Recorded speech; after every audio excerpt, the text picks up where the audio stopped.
You are listening to Adoptees On, the podcast where adoptees discuss the adoption experience. I'm your host, Haley Radke, and this is a special episode in our Healing series where I interview therapists who are also adoptees themselves so they know from personal experience what it feels like to be an adoptee. Today, we talk about support groups and how to start your own. But if that idea kind of freaks you out, don't press stop yet. My guest shares a really great alternative idea to help build supports into your life, and it's free. Let's listen in. I'm so pleased to welcome to Adoptees On, Jeanette Yoff. Jeanette is a child therapist with a special focus on adoption and foster care issues. Welcome back to Adoptees On, Jeanette. Thank you, Haley. Great to be here. So you are the executive director of the Celia Center, and I was hoping you could talk to us a little bit about that, where it got its name, especially, and what it is. Okay, so Celia Center came about because, it's 2018 now. 9 years ago, I started a support group. I'm a psychotherapist, and here I was working with children and families in adoption, and I wanted to know who was out there like me. Where are the other adult adoptees? Because I wasn't meeting many in Los Angeles. And so as a therapist, I took it upon myself to start a support group, which I called Salon. I started gathering names and having people come to this group. And what came about from that was the support group we became a community. And people would come up to me and say, can you do a training on this? Or can you talk about this? And I said, I don't have a place or a space to do that, but I'll try. And so then I thought, you know what? What if I started a nonprofit organization that is devoted and in educating the community about foster care and adoption experiences, because there was such a need. So then I started the nonprofit called Celia Center. And for me to give it meaning, I chose my first mother's name, which is Celia. And so for me, doing this work, I'm channeling her because I had wished that she had a place like Celia Center to go to get the support she needed when I had separated from her, the education, the support of being around other mothers, other adoptees.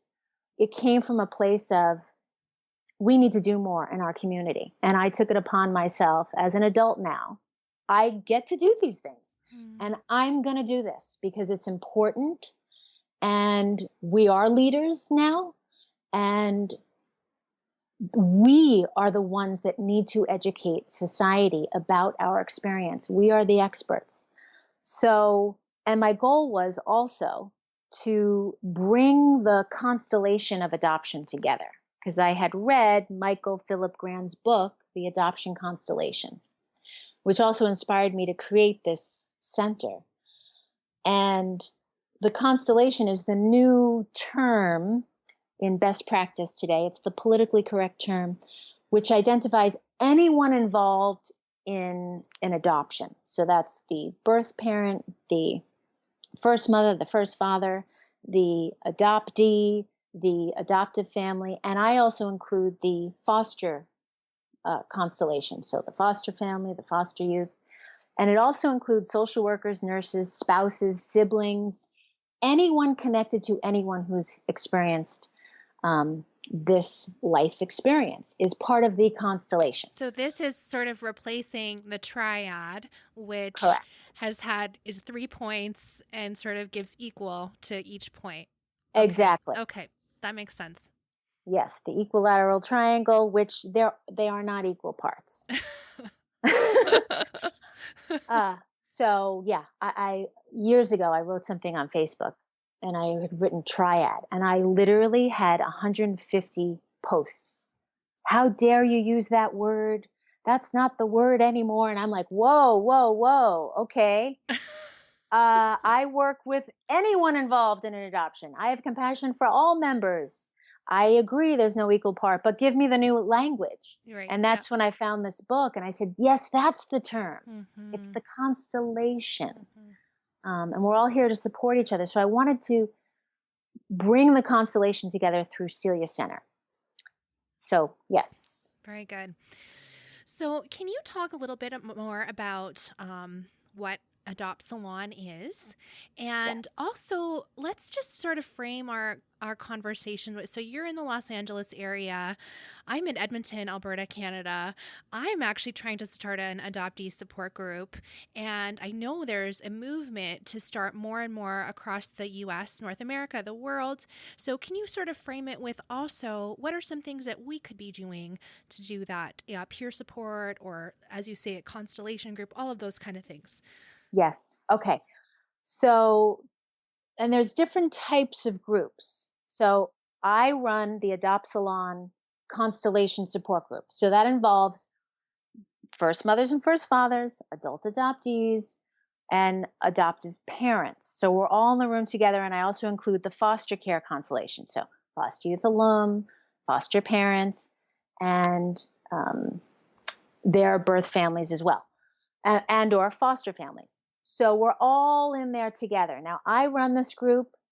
I'm a therapist. That's a lot to handle for one person to because you're navigating all these different parts of the Mm-hmm. constellation. So that can be overwhelming for someone starting a new support group. If you're starting a new support group like I had originally, which was I wanted to do it just an adoptee support group, and that anyone can do.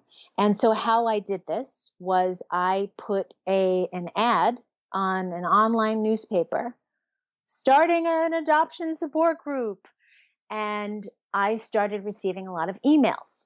And so I kept hold of those emails and I said, okay, now that I have an interest, because you just don't know who's out there, I said, okay, great. And now I can go find a place. Let me see, where can I do this group? So I called around to churches, local adoption agencies, and I said, hey, I'm interested in starting a support group in town. Would you be willing to provide us with some free space? This will be a free support group. And so I found an agency that provided a space for us. And then I give it a name, give your support group a name. And you also will need some sort of mail server or MailChimp or Constant Contact so that you can, as you're accumulating names, you can also keep them notified of when the group is. I like to keep the group on the first Wednesday of the month from 7 to 9 p.m. So it's consistent. It's the same time on that month, on each month. So people know what to expect. So you want to keep that consistency. It's an open group, but only for members specified of the group that you're starting. So if it's just an adult adoptee group, it's just for adult adoptees. If it's just a foster youth alum group, it's just foster youth alum. If it's a co-group of first mothers and first fathers and adoptees, fabulous, but only they are allowed to attend. You set that limit on who will be attending your group. And then the other thing is this, and I feel very strongly about this. You need to set some very firm and safe ground rules, because if you don't, things can get out of hand and it can cause feelings of not feeling safe, and it can cause what is called secondary trauma. We do not want to do that. Mm-hmm. Okay, so here are a few rules that I have for all my support groups, and that is, we support each other here. We do not fix each other, and meaning we do not give unsolicited advice. When you share and you go around the circle, I usually say, give me your name, what part of the constellation you represent, and tell us what you're here for. Or do you have a question? Do you have a pressing issue? We'll get to you first. And you can share briefly about your story. And so going around to the group again, as rules, we don't fix each other. We don't give unsolicited advice. You do need to tell us what you need. I do need advice. Please fix me. or, or after you share, because typically what happens in a support group is you share and you feel this sense of relief because you see everybody nodding their heads. Everybody gets you. We need to be seen, heard, and received. That's the beauty of a support group. And, everything's online today. Support groups are important. We need to be with each other together in the physical realms, not the internet. We need to see each other and feel each other because that's how we grow. We cannot do this in a bubble. So I also say you can also be here and not share. And I call it, you can be an owl. You can observe, watch, and listen. That's okay. Because I know the first time I went to a support group, I was scared shitless. It was very overwhelming. I didn't know what to do or how to handle. And I wish someone said, you can just be an owl. You can observe, watch, and listen, and just take it in. So those are important pieces. And when I do a constellation group, I do say this a lot. The reason why I bring the constellation together is because, think about this. If you look at a tree from one angle, all you're going to see is that angle. This group is about looking at that tree from multiple angles so that we can bridge the compassion between each other, see that we're actually more alike than different. And this is a shared experience. And how do we support each other within this experience, within this constellation? So it's extremely powerful. I mean, support groups are amazing. I wish they could all be recorded. And actually, speaking of recording, Celia Center, we were asked to film one of our support groups, the single adoptive parent support group, because I've had multiple groups, for the own Oprah Winfrey channel, Raising Whitley. We supported Kim Whitley when she adopted her foster child, and she hadn't told him that he was adopted. So she came to our support group, and we helped her make sense of why it's important, even though he's 3, that he needs to know what happened. He needs to know his story.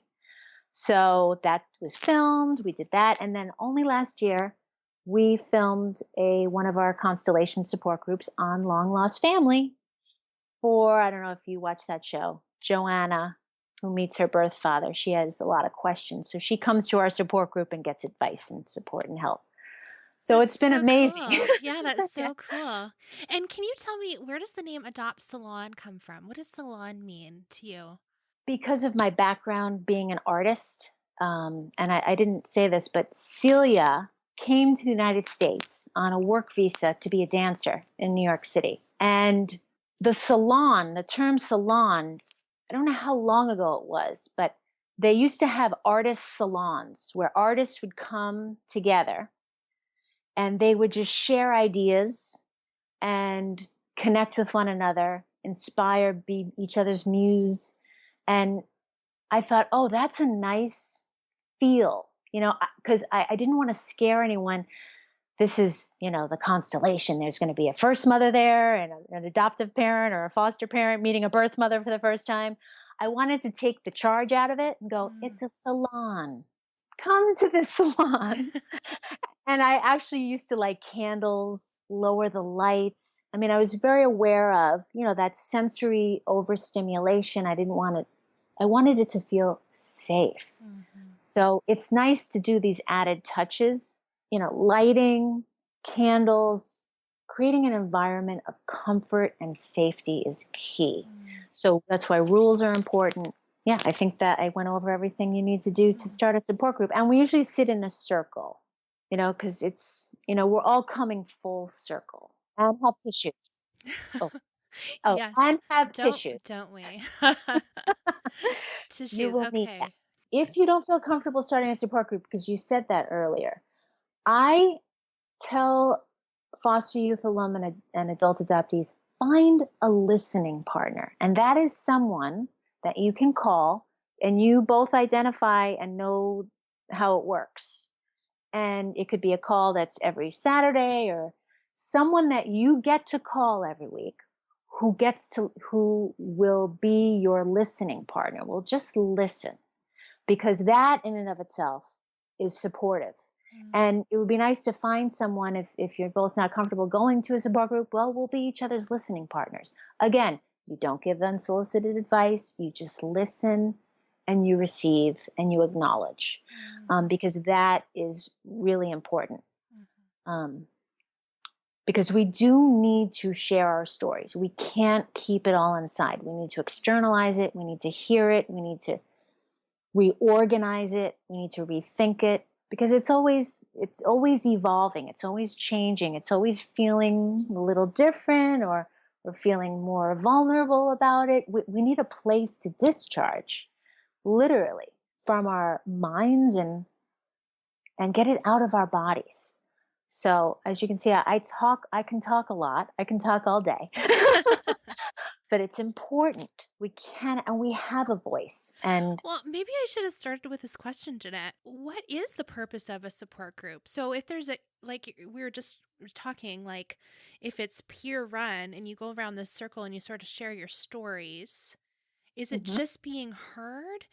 And is there a difference between that and a therapist led? Like, is there more of a healing to, I don't know. Do you want to unpack that a little bit? Yes, and there's different variables.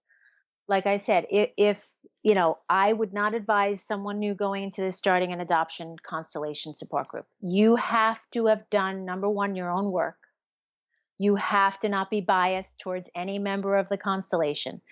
So that I highly recommend needs to be a psychotherapist that's dealing with all members of the consulate. You have to be adoption and foster care competent and be able to answer some tough questions. Mm-hmm. Now, I've also run my groups where I have guests come and share their stories and tell us what they've learned, or what it could be a birth mother, an adoptee, a foster youth. So there can be a teaching component in your group. You can have a guest come, and or there could be, you could have someone running the group who's not a psychotherapist, have a psychotherapist come in for 15 minutes and teach some mindfulness meditation, or educate about trauma. So you could have that piece. It's how you establish the group. We are here to listen and share and support each other in our experience. Again, we don't fix each other. As the facilitator, you want to be honest. I'm not a licensed psychotherapist. There are some questions I can't answer. I can only answer from my experience. As a psychotherapist, when I run groups, as if you're a therapist, you are there to provide the expertise and knowledge and education. But anyone can start a support group. However, you do need to be aware that you may be triggered. You have to be honoring and doing your self-care. There's another group. It's an AA and adoption group that I just went to, that Celia Center is going to be starting to send out notices about. And that's for adoptees who also have alcohol and dependence, and maybe alcoholics struggling with drug addiction. And so that group, all they do is they literally structure it like an AA group, and you have 5 minutes to share your story. And every time you share, you have a 5-minute share, and then they do a meditation and it's done. It can be, anyone can ask questions in this group, or we can have someone come in and talk about a specific topic. You can have a suggestion box. If we bring in a guest, what kind of guest would you like us to bring in? So you do need to establish, as a facilitator, specifically what type of group this is. We support each other. We're here to listen and share our stories. And if you need advice, we will give you advice. Otherwise, we're just here to listen and support one another. And you can remain in contact outside of the group, which is really important. And I do say, and that can also serve as your listening partner, person that you can turn to in the weeks when there isn't a support group, because a lot will come up. So we do want to create a community, exchange phone numbers, see each other outside of the group, but keep what's said in the group at the group. We don't disclose, share any personal or identifying information with those outside of the group. This is to keep this group emotionally safe and keep this confidential. So I hope I answered your question. Yeah, no, that's Okay. really helpful. And in fact, at a conference I was at, I was in a support group for like an hour, and it did have all the members of the constellation. And there was not, a specific facilitator, and it's devolved very, very Ooh, quickly, very quickly. yes. And See? so, yeah, Yeah, you need firm rule. Set the tone. yeah, Yes. yeah. So, really, adult adoptee support group is where I would love to start. And I think that's such good advice that you really need an expert present to be able to direct the conversation and do all the things that you've been trained to do that a layperson like myself, we don't necessarily have. Plus, I would have that layer of being triggered. And, you know, it's not good. It's not a good situation. So, yes, that's very, very wise. Is there anything else you want to tell us before we wrap up about the Celia Center or starting a support group?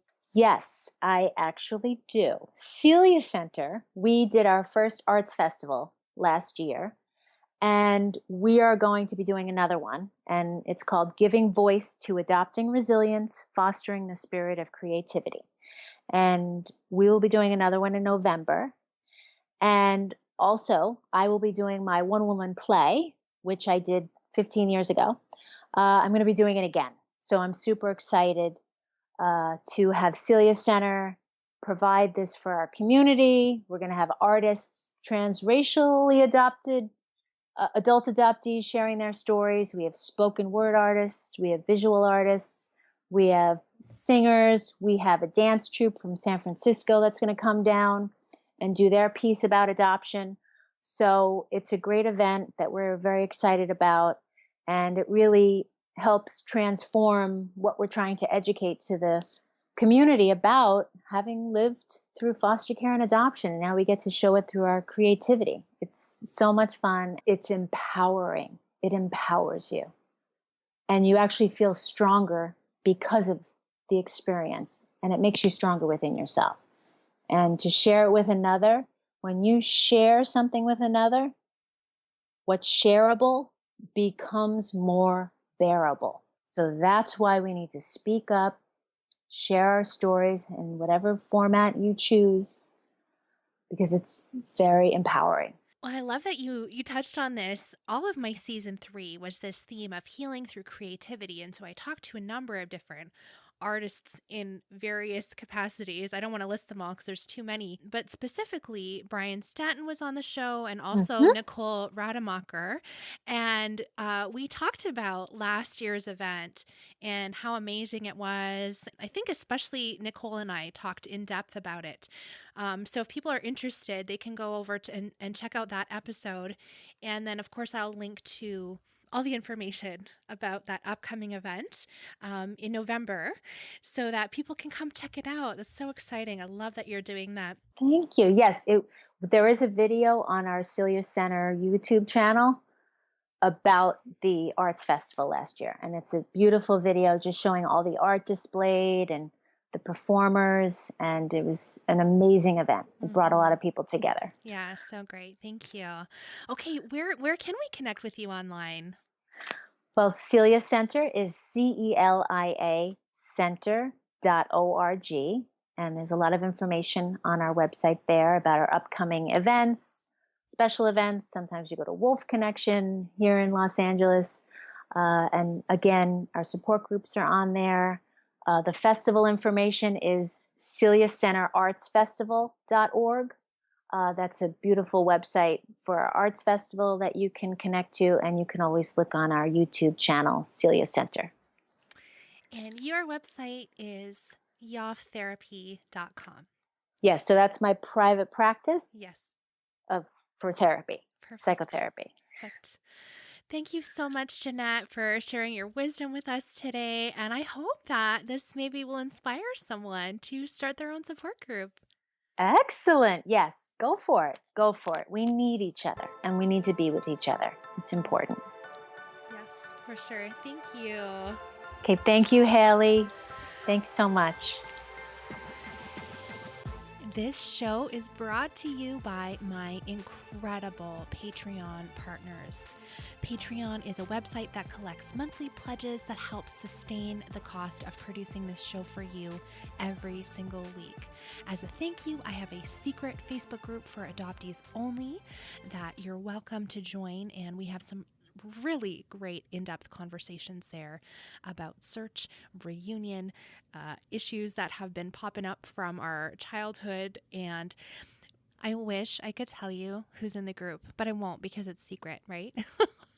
But there are some really, really amazing people who have gathered to build this community, and I would love to include you in that if you would like to support the show.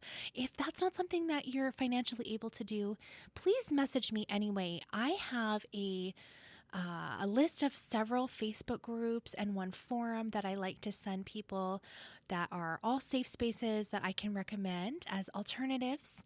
And don't let money be the factor that keeps you from getting support. You know, Jeanette had that great idea of finding a listening partner, and that's free. I just thought that was such a fantastic idea. I just wanted to let you know about the ways you can connect with me online. So we have the Adoptees On Facebook page, and I'm on Twitter and Instagram at Adoptees On. And you can also find my personal Twitter and Instagram at Haley Radke, or you can find me on Facebook. I'd love to be friends with you.